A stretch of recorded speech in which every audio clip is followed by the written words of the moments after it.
gente!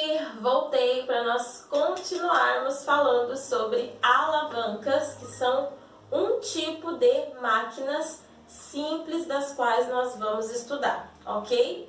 Então eu já tinha falado para vocês sobre essa matéria, pessoal, tá aí na página 192, tá? Aliás, é ideal você acompanhar a videoaula junto com o seu livro de ciências, porque aí você vai destacando, né, os pontos, e se houver alguma dúvida, você escreve no livro essa dúvida e quando nós tivermos aula em tempo real, você pode tirar essas dúvidas comigo, ok?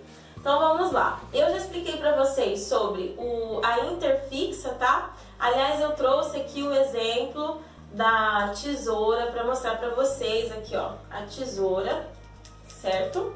Na tesoura, pessoal, o que nós vamos ter? O ponto fixo que está bem no meio, certo? Aonde a ponta da tesoura é justamente a força resistente e aonde estão as minhas mãos, aqui, né, fazendo este movimento, é a força potente. Me deu um branco, gente. É a força potente. Vou dar um exemplo a respeito da força potente que você coloca, dependendo do que você está cortando.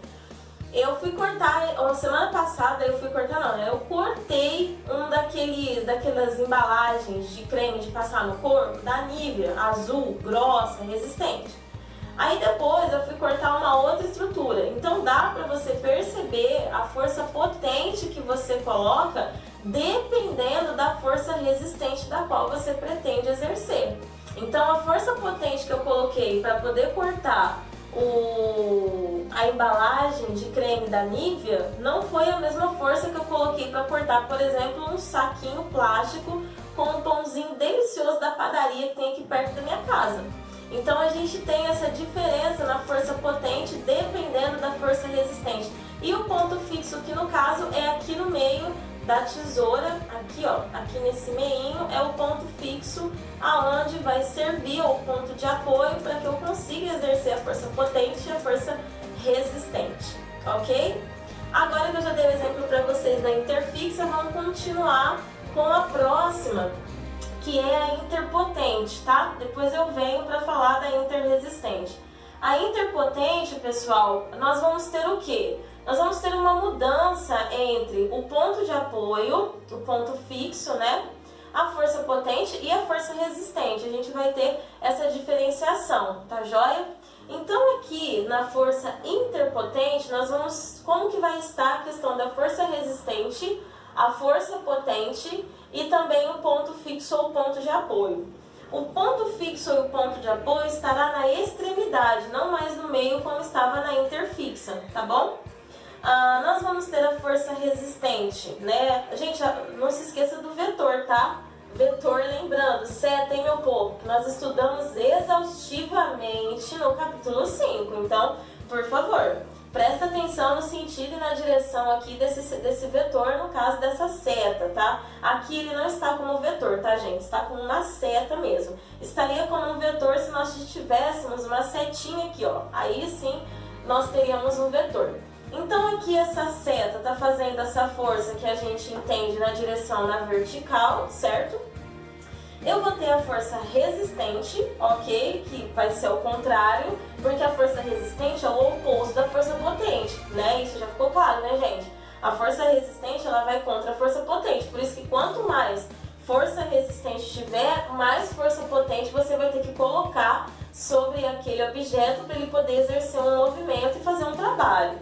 E lembrando que o ponto fixo agora está na extremidade e não mais no meio, entre a força potente e a força resistente, como aconteceu lá na interfixa, ok?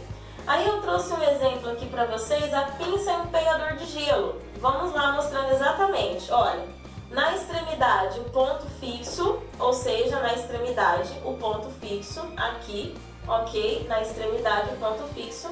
A minha mão vai ser a força potente, certo? Então eu vou ter que pegar no meio. Por quê, gente? Se eu pegar um negócio aqui, olha, presta atenção. Quando eu pego aqui, perto do ponto fixo, olha só, a minha força potente como fica pequena. Até eu pegar um gelo, Jesus Cristo já voltou, né? Agora, se eu venho com a mão, a força potente, mas para o meio, certo? E não perto do ponto de apoio, mas sim no meio dessa estrutura. Olha a diferença para eu poder pegar este gelo antes de Jesus Cristo voltar, né, meu povo? Então olha só a diferença. E aqui na ponta será a força resistente, que é o gelo. Dependendo do tamanho do gelo, eu vou ter que colocar mais força, né? E por aí vai, certo? E a pinça, que também é outro exemplo, nós temos aqui, né, o ponto fixo na extremidade e, obviamente, eu vou ter que pegar no meio para poder fazer força e tirar o pelo. Caso contrário, o pelo não vai sair. Se eu colocar aqui, ó, vai ficar mais difícil, ela vai fechar? Vai, mas se esse pelo... Opa, desculpa, gente. Se esse pelo for grosso, eu não vou conseguir puxar. Então, você precisa colocar mais na extremidade, no meio, exatamente, onde está a força potente, para você poder exercer uma força resistente com mais ênfase. Vamos usar esta palavra, mais ênfase, ok? Então, aqui eu tenho um exemplo claro de interpotente. Por último, não menos importante, para finalizarmos a questão das alavancas, que são máquinas simples, nós temos a interresistente. Olha o nome, gente. Física, ciências, química, você precisa saber o significado do nome. Se você sabe o significado do nome, na maioria das vezes você consegue entender e interpretar melhor a matéria e o conteúdo. Então, interresistente, inter é entre, já falei para vocês. Resistente, resistência, ponto de resistência. Agora vamos ver onde está a força resistente. Nós temos a força resistente aqui, interresistente, olha só. Desculpa, gente, é a força resistente aqui, tá certo? No centro, ok? Força potente não, perdão, gente. Ponto fixo, tá? Ou ponto de apoio na extremidade. E a força potente quer dizer que a força resistente está entre o ponto fixo e a força potente. Então, por isso que interresistente, entre, certo? Entre o ponto fixo e entre a força potente, ok?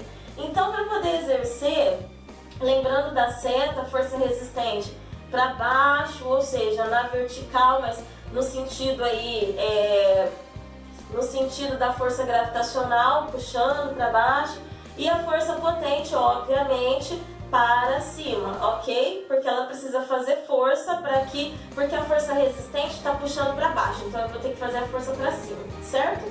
Exemplos de interresistentes, de alavancas interresistentes. Nós vamos ter o carrinho de mão, gente, não tem um carrinho de mão aqui no meu apartamento para servir de exemplo para vocês, mas para aqueles meninos ou meninas que já trabalharam, ajudaram o pai aí a construir alguma coisa em casa, levantar um muro, ou seja, enfim, trabalhou de alguma forma, não viu alguém trabalhando com um carrinho de mão, vai saber o que é. Se você não sabe o que é um carrinho de mão, vai pesquisar na internet, no Google, mas é bem difícil você não saber o que é um carrinho de mão, né, minha gente?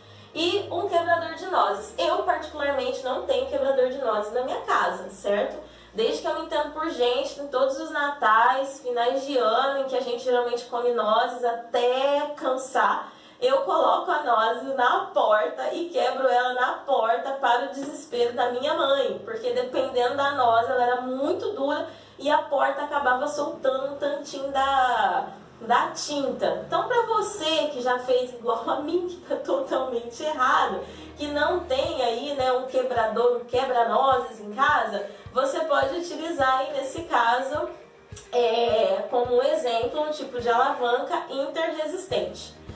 Vou finalizar por aqui a questão das alavancas, depois nós veremos os outros tipos de máquinas simples, roldanas, engrenagens, ponto inclinado, ok? E na quarta-feira nós vamos nos ver para eu poder dar prosseguimento na matéria, tá certo? Pra gente poder responder os exercícios também. Tá bom, meu povo bonito? Então a gente se vê na quarta-feira. Um beijo e até